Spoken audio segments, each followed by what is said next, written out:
بسم اللہ الرحمن الرحیم۔ السلام علیکم ورحمۃ اللہ وبرکاتہ۔ آج ہم پڑھیں گے قرآن حکیم کی آیت مبارکہ 126 یعنی 126 اور 127۔ شروع کرتے ہیں۔ بسم اللہ الرحمن الرحیم۔ وَإِذْ قَالَ إِبْرَاهِيمُ رَبِّ اجْعَلْ هَٰذَا بَلَدًا آمِنًا وَارْزُقْ أَهْلَهُ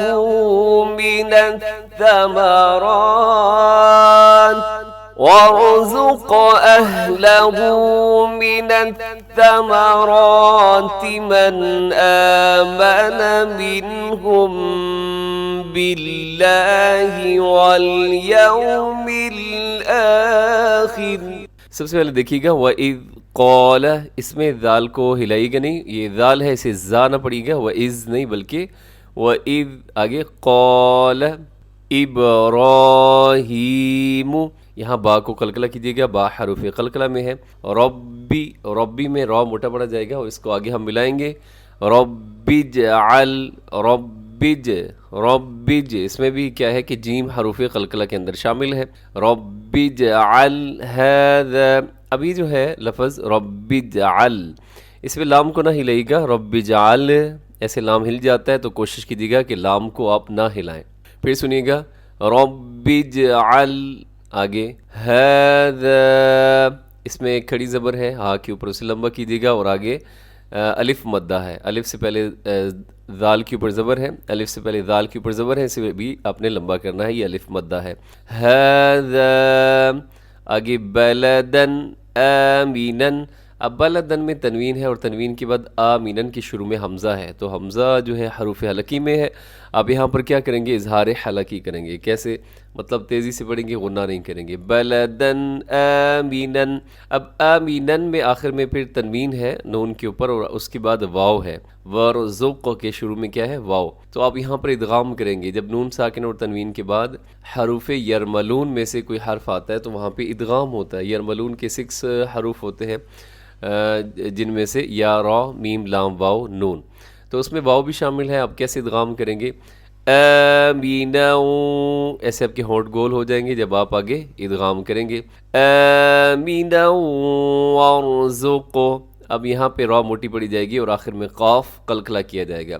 وارزق اہلہ من الثمرات، یہاں سیٹی نہ، کوشش کیجیے گا سیٹی نہ ہو سا کے اندر۔ من الثمرات، آگے من آمن منہم، یہاں پہ اظہار ہو رہا ہے، نون ساکن کے بعد آمنہ کی شروع میں حمزہ ہے، پھر آپ یہاں اظہار کیجیے گا۔ من آمنہ، ایسے تیزی سے من آمنہ۔ اس طرح منہم کے اندر بھی نون ساکن کے بعد حروف حلقی ہا ہے، یہاں پہ بھی اظہار کیجیے گا، لیکن منہم کے آخر میں میم ساکن ہے، تو میم ساکن کے بعد حرف آ رہا ہے یہاں پر با۔ آپ یہاں پہ کیا کریں گے جی؟ آپ نے یہاں پر اخفا کرنا ہے، جس کو اخفاء شفوی کہا جاتا ہے۔ کیسے؟ منہم باللہ، منہم باللہ، ایسے میم پر تھوڑا سا آپ آواز کو ناک میں لے جائیں گے۔ والیوم، یہاں یو پہ بھی آپ کے ہونٹ گول ہو جائیں۔ آخری میں خا موٹا ہے، آخر میں جو را ہے را بھی باریک پڑھا جائے گا کیونکہ را ساکن سے پہلے حرف کے نیچے زیر ہے۔ آخر، اور رموز اوقاف میں سے یہاں طا ہے، اب یہاں وقف کر سکتے۔ آگے دیکھیے گا قال ومن کفر، یہاں ومن، یہاں نون ساکن کے بعد کاف ہے تو یہاں اخفا کیجیے گا، آواز کو ناک میں لے جائیے گا۔ ومن کفر، اور کفر میں را کے اوپر زبر ہے، اسے آپ موٹا پڑھیں گے۔ را کے اوپر کچھ ہو تو را موٹی ہوتی ہے اور را کے نیچے کوئی حرکت ہو تو را باریک ہوتی ہے۔ یہاں کفر، کفر، لیکن اسے کفارہ نہیں پڑھنا آپ نے، کفارہ میں کیا ہوتا ہے؟ کاف بھی موٹا ہو جاتا ہے۔ کفارہ، کفارہ، آگے فأمتعوہ، اسے آپ نے بہت احتیاط کے ساتھ پڑھنا ہے۔ آگے قلیلا ثم، قلیلا میں یہاں پر اخفا ہو رہا ہے کیونکہ یہاں قلیلا میں تنوین ہے، 2 زبر کی تنوین کے بعد آگے ثا حروف اخفا میں شامل ہے۔ آپ اس کو کیسے پڑھیں گے؟ قلیلا ثم، آگے ثم، اس کے اندر بھی کیا ہو رہا ہے؟ اس کے اندر غنہ ہو رہا ہے، میم مشدد ہو تو غنہ ہوتا ہے۔ آگے اضطرہ، اس میں حرف ضاد، اسے آپ نے موٹا پڑھنا ہے، اس کے بعد جو طا ہے اسے بھی موٹا پڑھنا ہے، آگے جو را ہے وہ بھی موٹا پڑھا جائے گا۔ اس کے اوپر جو مد ہے وہ مد منفصل ہے، حروف مدہ حمزہ الگ الگ. یہ جو الٹا پیش ہے یہ واو مدہ کا ہی قائم مقام ہوتا ہے. تو یہاں ایک حروف مدہ یہ ہو گیا، اور پھر آگے الا کے شروع میں حمزہ ہے. ثم اضطره الى عذاب النار. یہاں عذاب، یہاں پر غنہ ہو رہا ہے، نون مشدد ہے، اور آخر میں را موٹی پڑی جائے گی کیونکہ را سے پہلے جو حرف ہے اس کے اوپر حرکت ہے. اب یہاں وقف کر سکتے ہیں کیونکہ رموز اوقاف میں سے یہاں پہ طا ہے. اور آخری الفاظ دیکھیے گا، وَبِئْسَ الْمَصِيرُ. یہاں پر وَبِئْسَ، یہاں حمزہ ہے بازیر حمزہ بی، اور حمزہ کو ہمیشہ جھٹکے کے ساتھ پڑھا جاتا ہے، اسے وَبِئْسَ نہیں پڑھنا آپ نے، بے نہیں بلکہ بی بی. وَبِئْسَ الْمَصِيرُ. اور آخر میں را باریک پڑھی جائے گی کیونکہ را ساکن ہو، اور اس سے پہلے اگر یائے ساکنہ آ جائے تو پھر را کو باریک پڑھا جاتا ہے. وَبِئْسَ الْمَصِيرُ. لیکن صاد موٹا رکھیے گا، اسے اپنے مسیر نہیں پڑھنا، مسیر غلط ہو جائے گا. وَبِئْسَ الْمَصِيرُ. آگے دیکھیے گا آیت نمبر 127. وَإِذْ يَرْفَعُ إِبْرَاهِيمُ الْقَوَاعِدَ مِنَ الْبَيْتِ وَإِسْمَاعِيلُ رَبَّنَا تَقَبَّلْ مِنَّا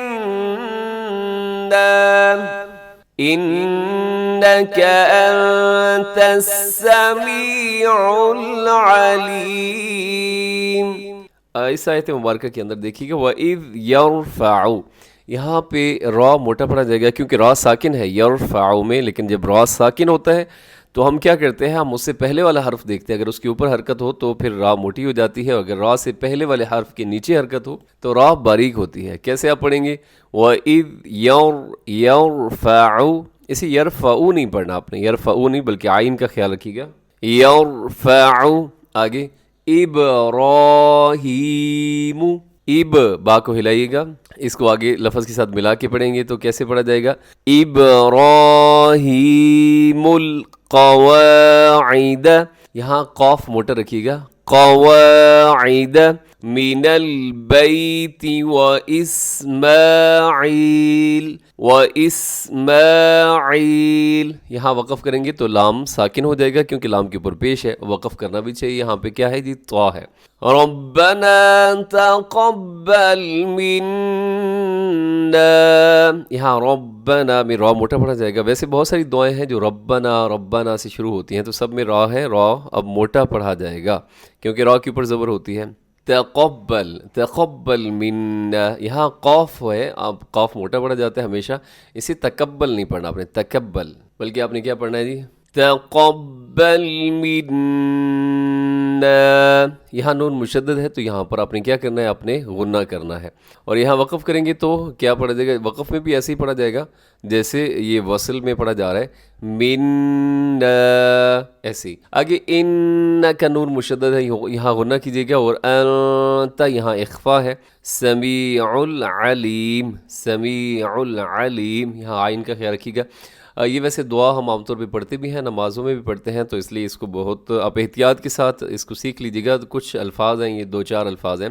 ربنا تقبل منا، ربنا تقبل منا إنك أنت السميع العليم. ان آیت کو آپ پھر سماعت کر لیجیے گا. وَإِذْ قَالَ إِبْرَاهِيمُ رَبِّ اجْعَلْ هَٰذَا بَلَدًا آمِنًا وَارْزُقْ أَهْلَهُ مِنَ الثَّمَرَاتِ مَنْ آمَنَ مِنْهُمْ بِاللَّهِ وَالْيَوْمِ الْآخِرِ قَالَ وَمَنْ كَفَرَ فَأُمَتِّعُهُ قَلِيلًا ثُمَّ أَضْطَرُّهُ إِلَى عَذَابِ النَّارِ وَبِئْسَ الْمَصِيرُ. وَإِذْ يَرْفَعُ إِبْرَاهِيمُ الْقَوَاعِدَ مِنَ الْبَيْتِ وَإِسْمَاعِيلُ رَبَّنَا تَقَبَّلْ مِنَّا إِنَّكَ أَنْتَ السَّمِيعُ الْعَلِيمُ صدق اللہ العظیم۔ اب ان آیات بینات کا آپ ترجمہ سماعت کر لیجئے۔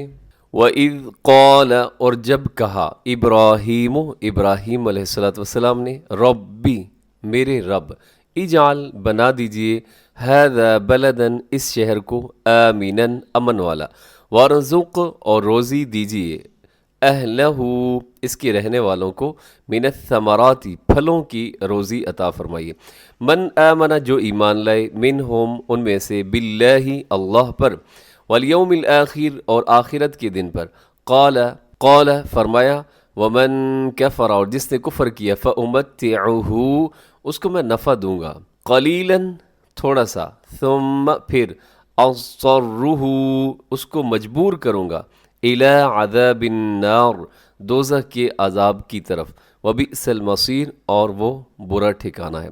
اب اس آیت کریمہ کے اندر حضرت ابراہیم علیہ السلام کی ایک دعا کا ذکر ہے جو انہوں نے اس مکہ مکرمہ کے بارے میں ایک دعا مانگی تھی کہ میرے پروردگار آپ اس شہر کو پر امن شہر بنا دیجئے، اور اس کے باشندوں کو، جو وہ باشندے جو آخرت پر اور اللہ کی ذات پر ایمان رکھنے والے ہیں، انہیں آپ رزق عطا فرمائی۔ اور کون سا رزق عطا فرمائی؟ حضرت ابراہیم علیہ السلام نے بہترین رزق مانگا، کون سا؟ پھلوں والا رزق۔ اے اللہ ان کو پھلوں والا رزق عطا فرمائیے۔ یہی وجہ ہے کہ ہم جب جاتے ہیں مکہ مکرمہ کے اندر تو وہاں پر ہم دیکھ کے حیران رہ جاتے ہیں کہ وہاں ایسے ایسے پھل موجود ہوتے ہیں جو ہم نے پہلے نہیں دیکھے ہوتے، لیکن کیا ہے کہ ساری دنیا سے پھل وہاں پہ آتا ہے، اور یہ اصل میں حضرت ابراہیم علیہ السلام کی یہ دعا ہے، یہ اس کے ثمرات ہیں، یہ اس کی برکات ہیں۔ اور تو اللہ رب العزت نے حضرت ابراہیم علیہ السلام کی اس دعا کے بدلے میں فرمایا کہ جو بھی شخص کفر اختیار کرے گا اور تو میں اسے بھی نفع تو دوں گا، لیکن پھر میں اس کو مجبور کر دوں گا۔ نفع کیا ہے کہ دنیا کی زندگی میں ہو سکتا ہے وہ بھی کیا ہے، اس کو بھی ساری چیزیں میسر آ جائیں، میں اسے دے دوں یہ سارا کچھ، لیکن پھر میں اس کو دھکیلوں گا آگ کی طرف، آخرت کے عذاب کی طرف اس کو دھکیلوں گا، اور جو آخرت کی آگ ہے وہ اللہ کریم فرما رہے ہیں وَبِئْسَ الْمَصِيرُ بہت برا جو ہے وہ ٹھکانہ ہے۔ آگے دیکھیے گا نیکسٹ آیت میں، وَإِذْ يَرْفَعُ اور جب، يَرْفَعُ اٹھاتے تھے، کون جی؟ ابراہیم، حضرت ابراہیم علیہ السلام، القواعدہ، قواعدہ کا مطلب ہوتا ہے بنیادیں، کس چیز کی بنیادیں؟ من البیت خانہ کعبہ کی، و اسماعیل اور ان کے ساتھ کون تھے؟ و اسماعیل اور حضرت اسماعیل علیہ السلام، یعنی دونوں باپ بیٹا، اور ساتھ دعا کون سی کر رہے تھے؟ ربنا اے ہمارے رب، تقبل قبول فرما لیجیے، منا ہم سے، انک بے شک، انت تو، سمیع سننے والا ہے، العلیم اور جاننے والا ہے۔ تو حضرت ابراہیم علیہ السلام جب بیت اللہ شریف تعمیر کر رہے تھے، باپ بھی لگا ہوا تھا اسی کام میں، اور بیٹا جو ہے وہ بھی پیغمبر حضرت اسماعیل علیہ السلام وہ بھی بیت اللہ شریف کی تعمیر کے اندر لگے ہوئے تھے، دونوں باپ بیٹا، تو ساتھ ساتھ دعائیں بھی کر رہے تھے، ربنا تقبل منا، اے اللہ اگرچہ بہت بڑا کام ہے لیکن یہ کام اس صورت میں ہی بڑا ہو سکتا ہے، کہلایا جا سکتا ہے، جب آپ کی طرف سے شرف قبولیت بھی ہمیں عطا ہو جائے۔